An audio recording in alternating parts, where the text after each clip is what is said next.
The crisp mountain air filled his lungs as he stood at the summit of the most challenging slope in Aspen.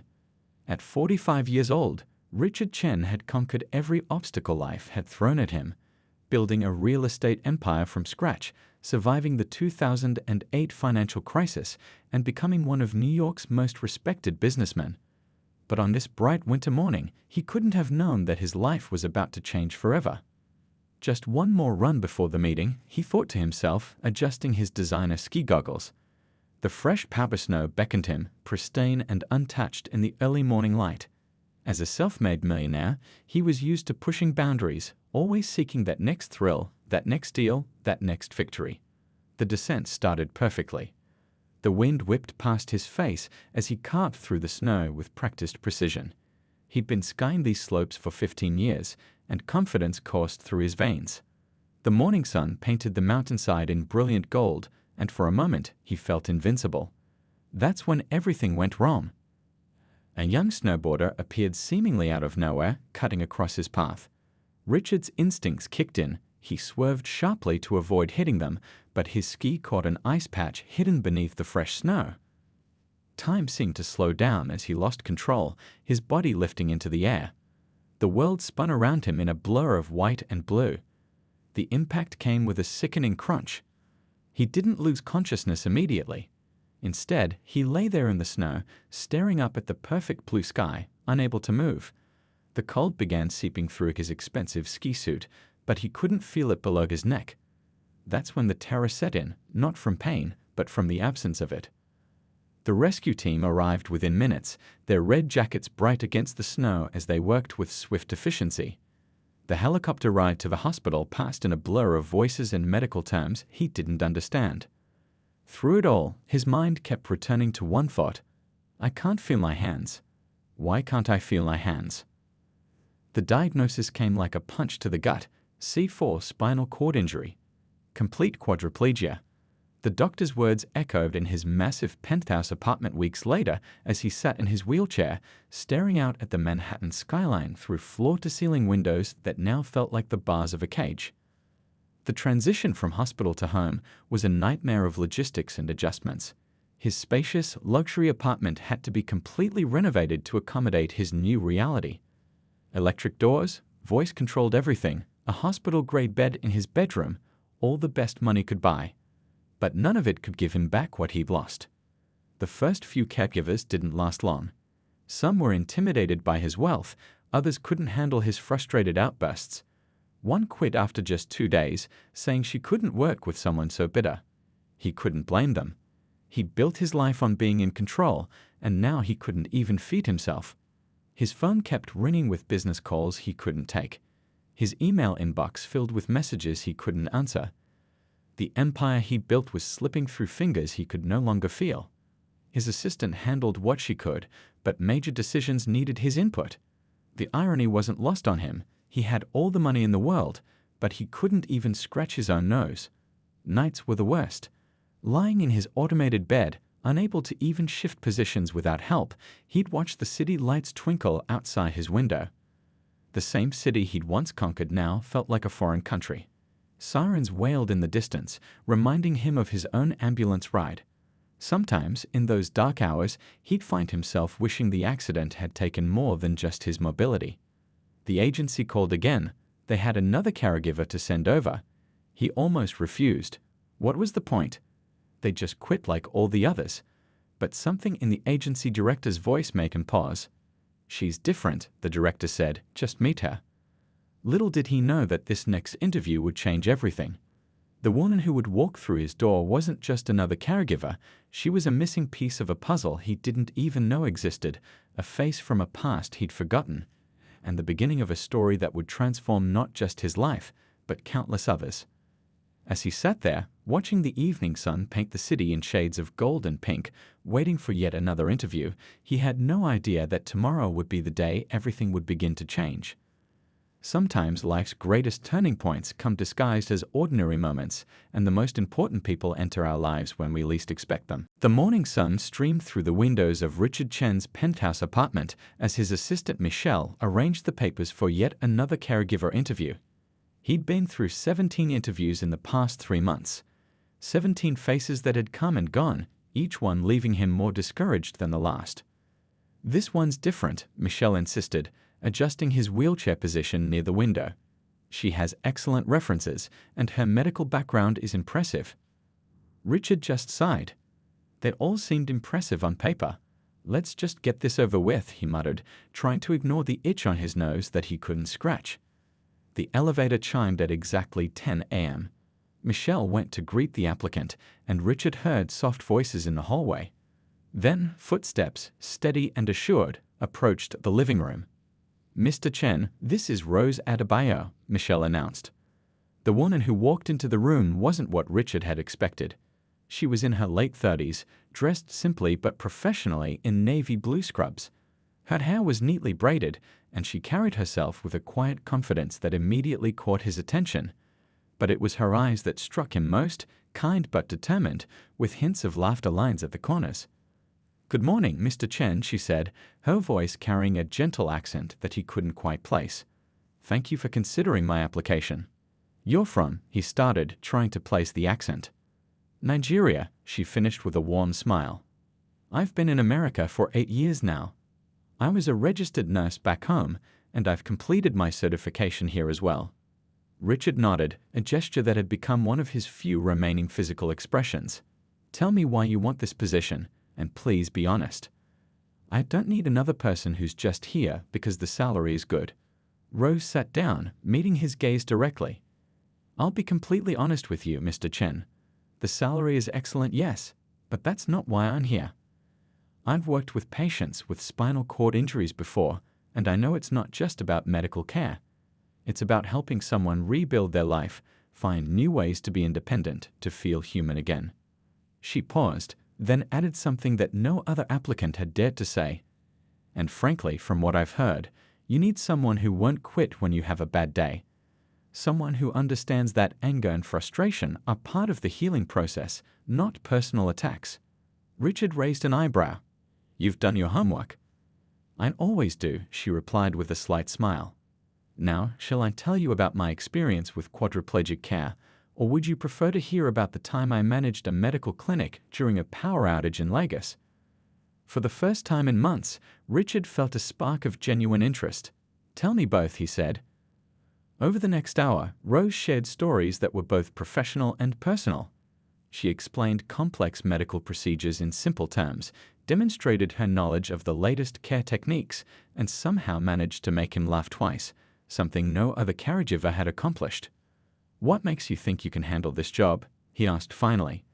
"I'm not an easy person to work with." "I'm sure you've heard that too."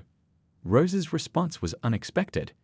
"Mr. Chen, I didn't come to America because it was easy.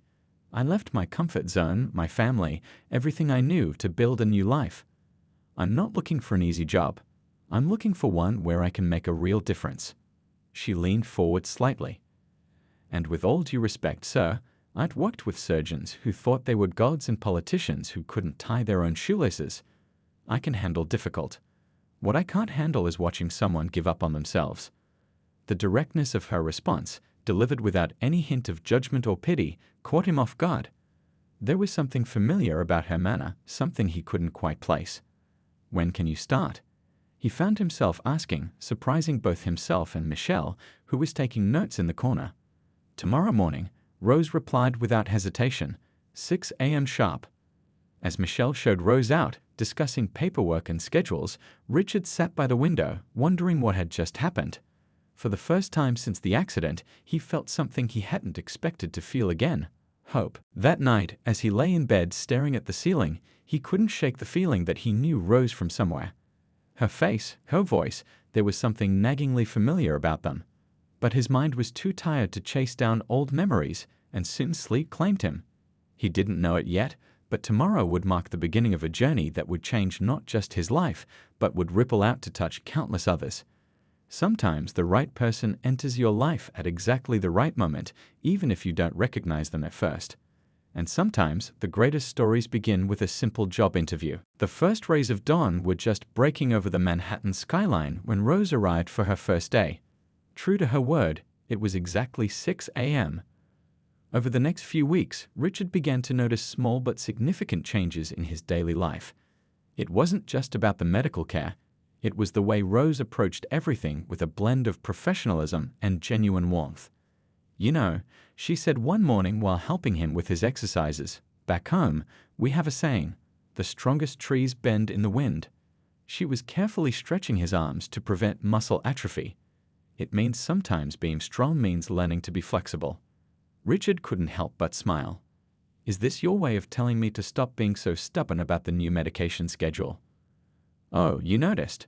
She laughed, and something about that laugh tugged at his memory, like a word on the tip of his tongue. But before he could chase that thought, she continued, You're a businessman.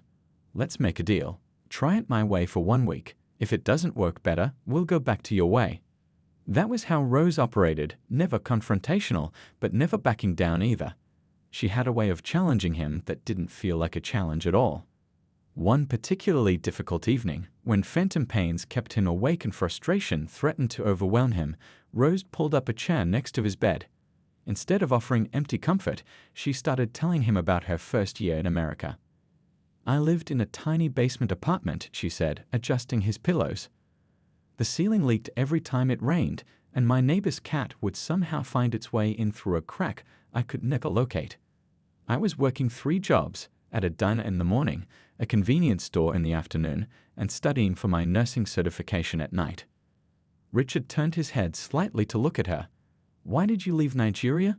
You were already a qualified nurse there. Rose's eyes grew distant with memory. I wanted to learn more, to do more. There was this little clinic where I worked. She paused, and something flickered across her face. We had so little resources, but we did so much. I knew if I could blend the latest medical techniques, I could help more people, so I came here. As weeks turned into months, the conversations grew deeper. Richard found himself sharing things he'd never told anyone, his fears about the future, the guilt he carried about past relationships he'd neglected in pursuit of success, the dreams he thought he'd lost forever. You know what I miss most? He said one afternoon as Rose worked at her laptop, handling his email correspondence. Not the big things, not walking or running or skiing. I miss turning the pages of a book. Such a small thing, but... Without looking up, Rose replied, Then let's figure out how you can do that again. She spent the next week researching and testing different page-turning devices until they found one that worked with the slight head movement he still had. There were hard days too. Days when Richard's temper flared at the smallest things, when the weight of his dependence felt crushing. But Rose never took it personally. Instead, she'd give him space, then come back with a story or a joke that somehow put things in perspective. Back at the clinic, she'd say, and Richard noticed she mentioned this clinic often, though she never gave too many details, we had a patient who lost both legs in an accident. He was so angry at first, wouldn't talk to anyone. One day, he started teaching the local children mathematics from his bed. Within a year, he had turned his hospital room into a small classroom. Now he runs one of the most successful schools in the region. One morning, as Rose was helping him with his breakfast, she hummed a tune that struck another chord of familiarity in Richard's mind. I know that song, he said, surprised. It's an old Nigerian folk song, she replied, looking equally surprised. How do you? But before she could finish her question, Michelle burst in with urgent business matters that needed attention, and the moment slipped away. Yet these moments of déjà vu kept happening. Sometimes it was the way Rose would arrange medical supplies. It reminded him of something, but he couldn't quite place what. Other times, it was her voice when she spoke about healthcare in developing countries, passionate and determined. As spring turned to summer, Richard realized something had changed. His apartment, once feeling like a prison, had become a space of possibility again. He was back to making business decisions, though now with Rose's help in handling the physical aspects of communication. More importantly, he had started thinking about the future again, not with dread, but with curiosity. You know what's strange? He said to Rose one evening as they watched the sunset from his balcony. I keep feeling like we've met before. There's something so familiar about you. Rose paused in adjusting his wheelchair. For a moment, it seemed like she was about to say something important. But then she just smiled and said, Maybe in another life, Mr. Chen. Maybe in another life. Little did either of them know that the answer to this mystery was sitting in a dusty photo album in Richard's study, waiting to be discovered. Sometimes the most important connections in our lives are built long before we realize they exist. It was a rainy Tuesday afternoon when everything changed. Richard was attending a virtual board meeting, and Rose was organizing his study, a task she'd been putting off for weeks. The room had become cluttered with papers, files, and memories from his past life, gathering dust since the accident. When was the last time anyone cleaned in here properly? She wondered aloud, carefully sorting through stacks of documents. Richard's voice drifted in from the living room, where he was discussing quarterly profits with his board members. As Rose reached the bottom shelf of a massive oak bookcase, her hand brushed against something leather-bound. Pulling it out, she found herself holding a heavy photo album. The cover was expensive leather, but it was the gold lettering that caught her eye: International Charity Projects 2009 to 2010. I should check with him first, she thought, but curiosity got the better of her. She opened the album, and her heart nearly stopped. There, on the very first page, was a photograph that changed everything. The picture showed a small medical clinic in Nigeria, its walls a faded yellow under the bright African sun. A group of people stood in front, smiling at the camera. In the center was a younger Richard Chen, dressed in a light blue button-down shirt, shaking hands with the clinic director. But it was the background of the photo that made Rose's hands tremble. There, slightly out of focus but unmistakable, was a younger version of herself. She was wearing the green uniform of a trainee nurse, carrying medical supplies in the background. She remembered that day now. How could she have forgotten? It was the day that changed the course of her life. Rose sat down heavily in Richard's office chair, her mind racing back 15 years. She had been a young nursing student then, volunteering at the clinic while studying. That day, a wealthy American businessman had visited. She remembered all the excitement, how everyone had cleaned and prepared for days before his arrival. The businessman, Richard Chen, though she hadn't known his name then, had toured the facility, asking thoughtful questions about their needs and challenges. But what happened after the photo was what had changed everything. She remembered standing in the back of the room during his meeting with the director, taking notes as was her duty.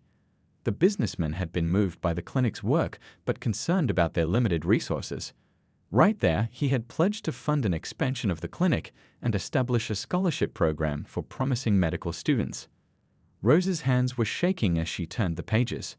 There were more photos: the construction of the new wing, the delivery of new medical equipment, the first graduation ceremony of scholarship recipients. She had been in that first class of scholarship students, but she had never connected that businessman with her current employer. The sound of Richard's voice brought her back to the present. His meeting was wrapping up. Rose looked at the photo again, tears forming in her eyes. The scholarship she had received, the one that had started her journey to America, it had come from him. All these years she had thanked an anonymous donor, never knowing she would one day be caring for him. She heard Richard's wheelchair approaching the study. "Rose, is everything all right in there?" Taking a deep breath, she picked up the album and walked to the door. Richard was there, looking concerned. "You've been quiet for a while, I thought." His voice trailed off as he saw what she was holding. "I've been trying to remember," she said softly, "why you seemed so familiar. Why I felt like I knew you somehow." She opened the album to the first page and held it where he could see it. Richard stared at the photograph, his eyes widening in recognition. "The clinic in Lagos," he whispered. "I remember that day." But his eyes moved to the background of the photo, focusing on the young nurse. That's you." Rose nodded, unable to speak for a moment. "The scholarship program you started that day? I was one of the first recipients. It's what enabled me to complete my nursing education, to come to America, too." She gestured at the space between them, "to be here today." Richard's eyes never left the photograph. "All this time," he said softly, "you were that same person. The young nurse I saw treating patients in the hallway. I remember being impressed by your dedication. That's actually what convinced me to start the scholarship program." "I never knew it was you," Rose said, sitting down next to his wheelchair. "The donor was always anonymous. I just knew that someone believed in me enough to give me a chance." A heavy silence filled the room as they both absorbed the magnitude of this revelation. 15 years ago, a chance encounter had set in motion a chain of events that would bring them full circle to this moment. Life has a strange way of coming around, doesn't it? Richard finally said, his voice thick with emotion. "You helped convince me to start that program, and now here you are, helping me rebuild my life." Rose looked at him, tears streaming down her face. "Everything I am today, everything I've achieved. It all started with your visit to that clinic. And now, somehow, our paths have crossed again." As the rain continued to fall outside, they sat together, looking through the album, piecing together their shared history. Sometimes the most meaningful connections in our lives are years in the making, waiting for the right moment to be discovered. The days following their discovery took on a different quality. The atmosphere in the penthouse changed, as if the revelation of their shared past had shifted something fundamental in their relationship.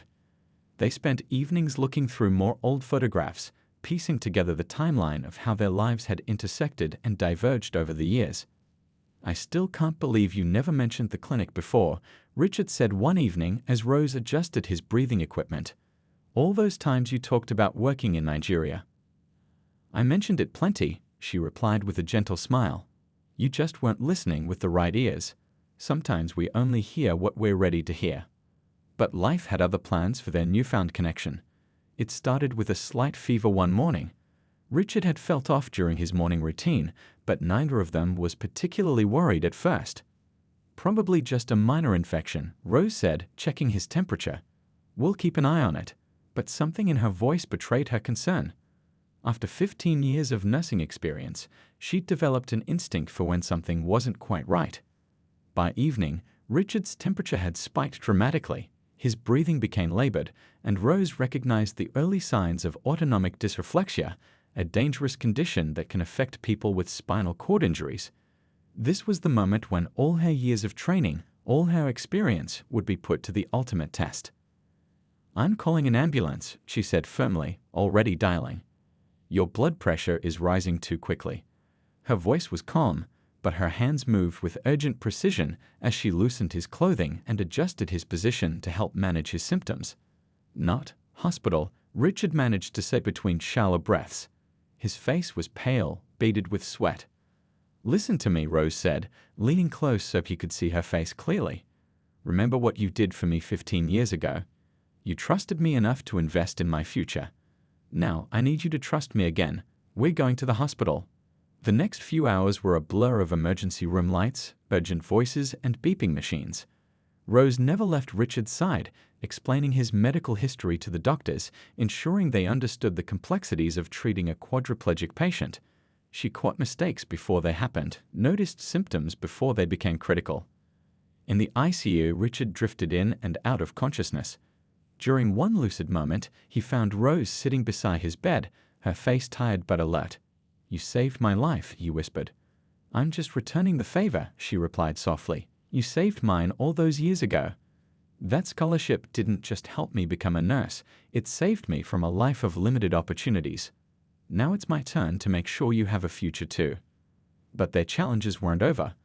Word of Richard's hospitalization had spread, and suddenly the room was filled with well-meaning but overwhelming visitors.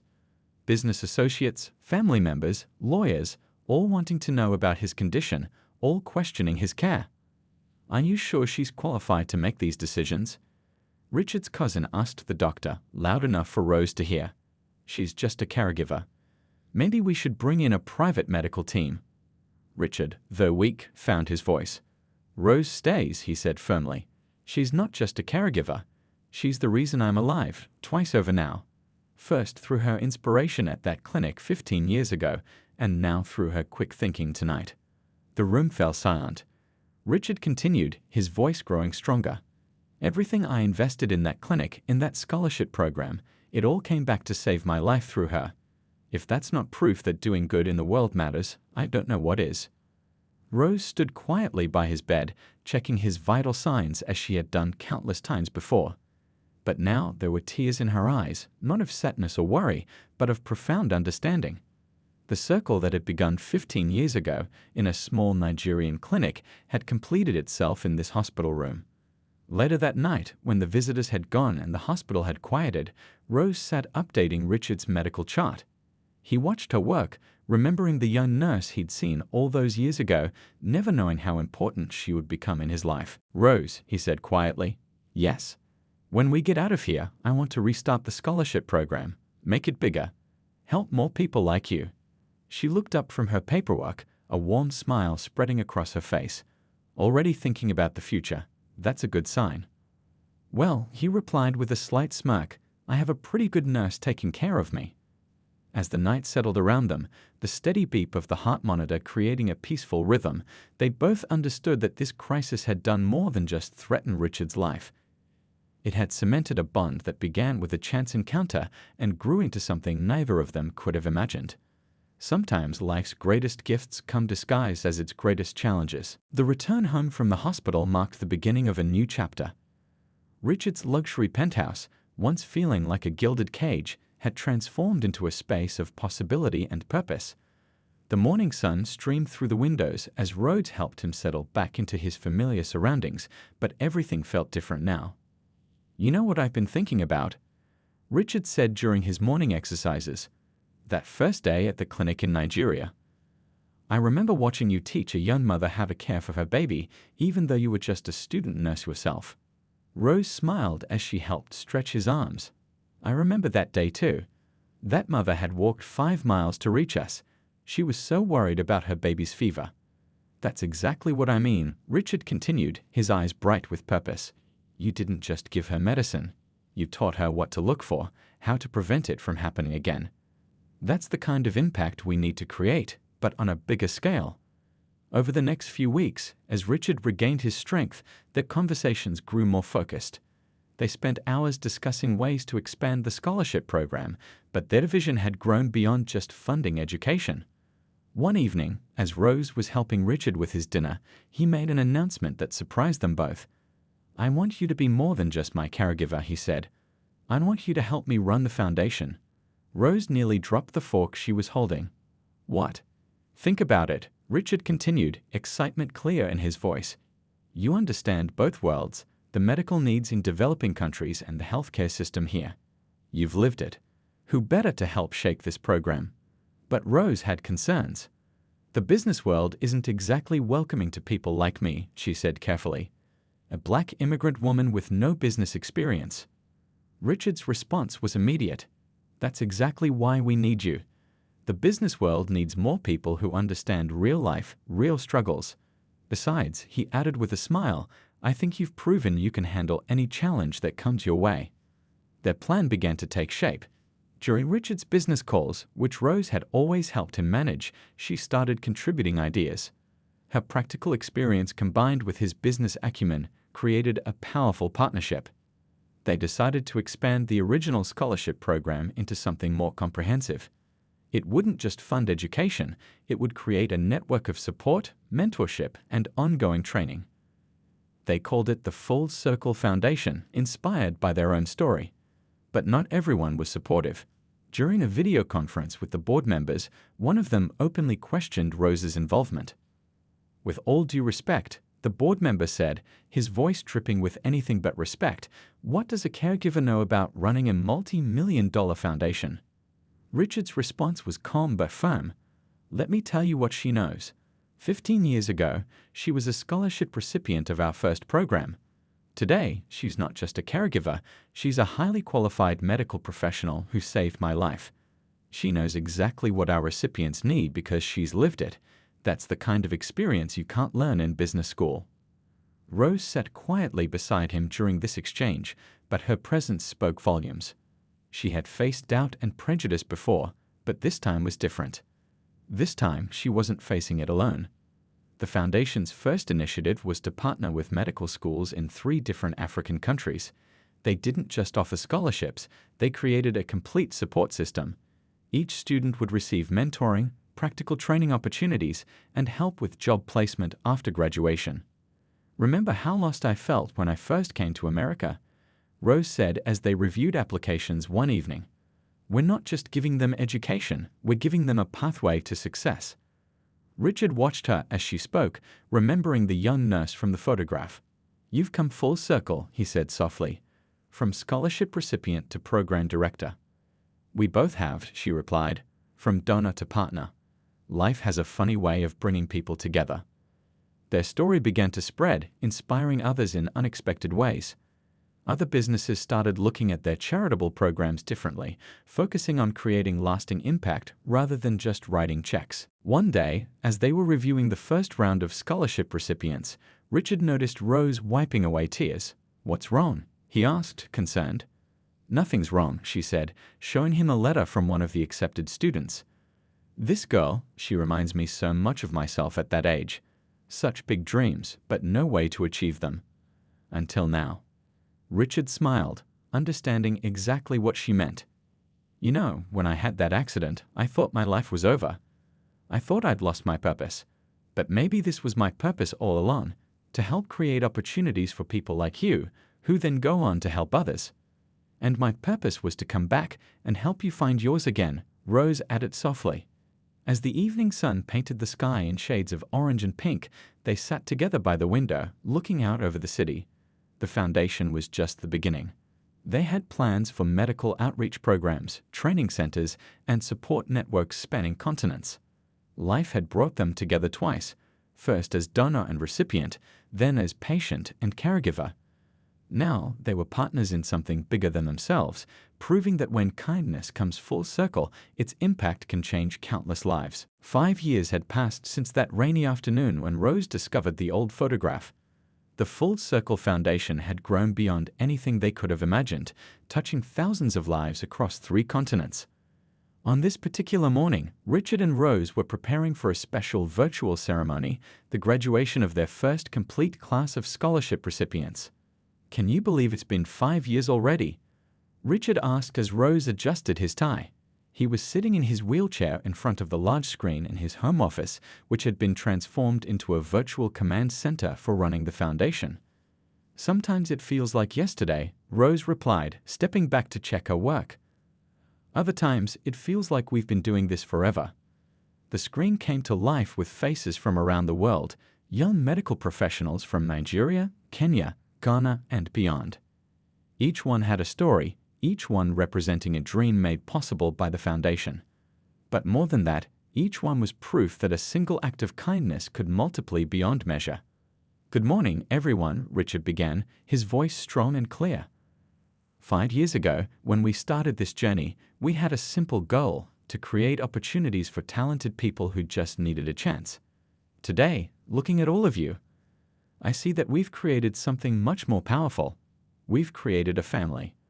Rose stood beside him, her eyes shining with pride as she looked at the faces on the screen. Many of these students she had personally mentored, sharing her own experience of moving between worlds, of facing challenges and overcoming them. One of the graduates, a young woman from Lagos, spoke up. "Miss Rose, do you remember what you told us on our first day? You said that success isn't just about reaching the top, it's about reaching back to help others up too. And look at what you've all done with that advice," Rose responded warmly.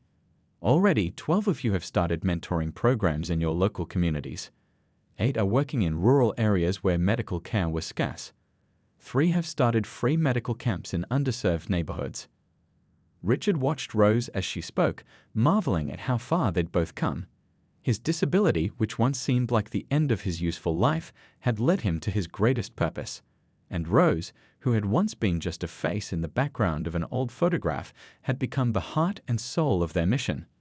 The ceremony continued with speeches, shared memories, and plans for the future. But the most touching moment came when the graduates surprised them with a special announcement.